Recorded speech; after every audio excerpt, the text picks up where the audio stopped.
یہ جو میں حروف مقطعات کی بات کر رہا تھا، الف لام میم صاد، تو اس میں ایک حکمت علماء یہ بیان کرتے ہیں کہ ایک حکمت یہ ہے کہ ہماری سمجھ میں یہ آ جائے کہ جتنا اللہ نے بتا دیا اتنا ہمیں معلوم ہے، بہت سی چیزیں ہمیں معلوم نہیں ہیں۔ نمبر 2، اللہ یہ بھی دیکھنا چاہتا ہے کہ کون ایسا ہے کہ جس چیز کی تحقیق سے اللہ نے منع کر دیا وہ رک بھی جائے گا، کیونکہ بہت ساری چیزیں ایسی ہیں کہ ان کی تحقیق کے ہم اہل ہی نہیں ہیں، ہمارے اندر وہ صلاحیت ہی نہیں ہے، کیونکہ ہمارے پاس وہ آلات اور ذرائع ہے ہی نہیں کہ ہم وہاں تک پہنچ سکیں۔ جیسے روح، اب جو لبرل لوگ ہیں نا وہ روح کا انکار کرتے ہیں کہ روح کیا ہوتی ہے، کہتے ہیں روح کیا ہے، یہ تو کوئی لیبارٹری میں روح نام کی کوئی چیز تو ہے ہی نہیں۔ تو یہ کنفیوژن لوگوں کو شروع سے ہے۔ تمام پیغمبروں نے ہمیں بتایا کہ انسانی جسم میں روح ہوتی ہے، اور ہم جب مرتے ہیں تو روح نہیں مرتی، روح جسم سے نکل جاتی ہے۔ اب یہ ہمیشہ سے، پہلے زمانے میں بھی حکیم ہوتے تھے نا، ان کی بھی تحقیقات ہوتی تھی، تو ہمیشہ سے یہ اعتراض پیغمبروں پر کیا یہ روح کی ڈیفینیشن کیا ہے؟ تو اللہ نے قرآن میں بتایا وَيَسْأَلُونَكَ عَنِ الرُّوحِ، کہ یہ لوگ آپ سے روح کے بارے میں پوچھتے ہیں،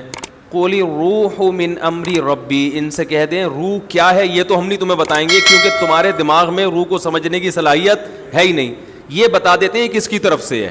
من امری ربی، رب کا ایک حکم ہے، جب وہ باڈی میں ہوتی ہے تو زندہ ہو گئے، جب باڈی سے نکلتی ہے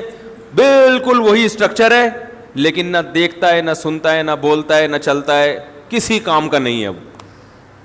اور آگے اللہ نے بتا دیا کہ جواب تمہاری سمجھ میں نہیں آیا، ہمیں پتہ ہے نہیں آیا، لیکن ہم اس اشکال کا جواب دے دیتے ہیں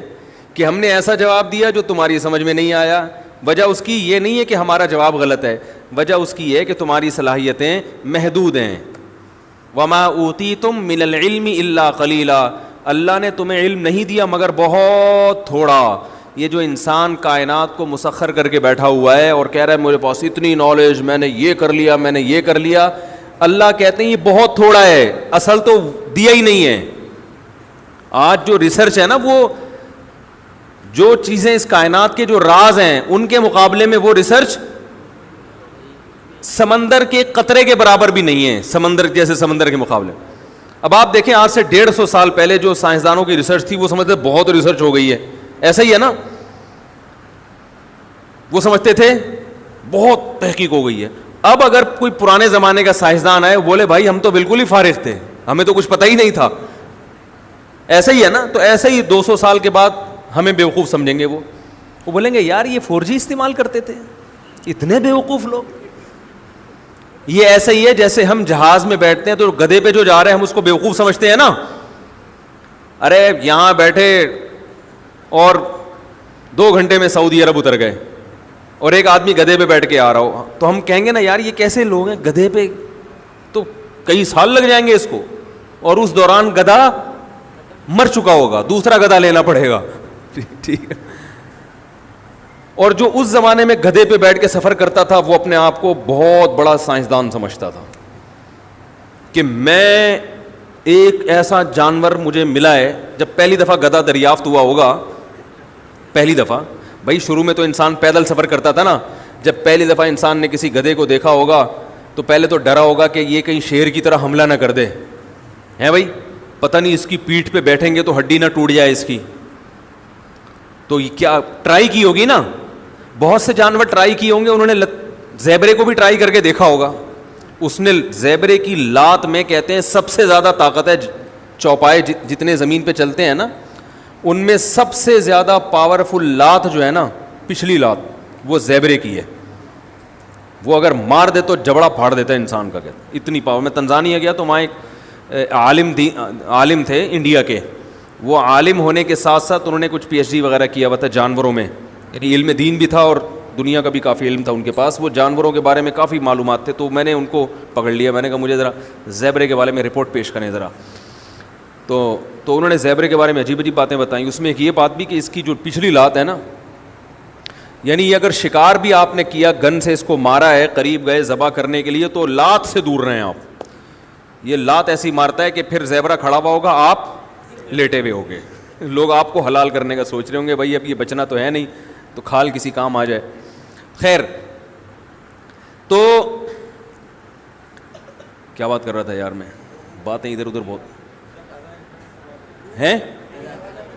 ہاں گدھا جب دریافت ہوا ہوگا فرسٹ ٹائم تو اس کے بارے میں بھی تو لوگوں نے, یہ بھی تو ایک ریسرچ تھی نا, تحقیق تھی کہ یار یہ سواری کے قابل ہے یا نہیں, اس سے ہم کیا کام لے سکتے ہیں. تو گدھے کے علاوہ بھی کچھ جانوروں کو ٹرائی کیا ہوگا, وہ تجربہ ناکام ہوا ہوگا, کچھ اس میں زخمی ہو گئے, تو گدھے کا تجربہ کیا ہو گیا,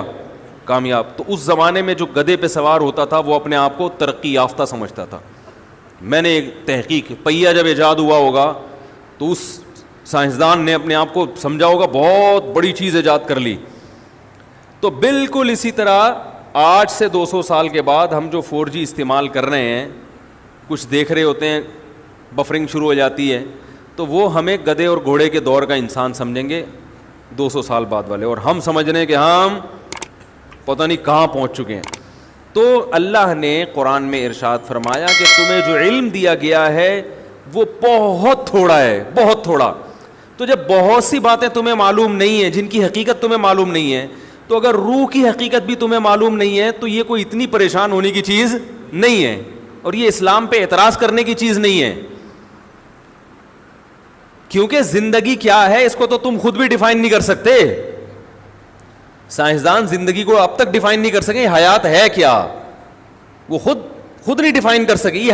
یہ کیا ہے کہ ہم دیکھتے ہیں, سنتے ہیں, خود سے دیکھ رہے ہیں, خود سے سن رہے ہیں, بول رہے ہیں, یہ کیا ہوتا ہے, یہ خود بھی پوری طرح, کچھ تو تعریفیں ہیں لیکن پوری طرح نہیں ڈیفائن کر سکے اب تک.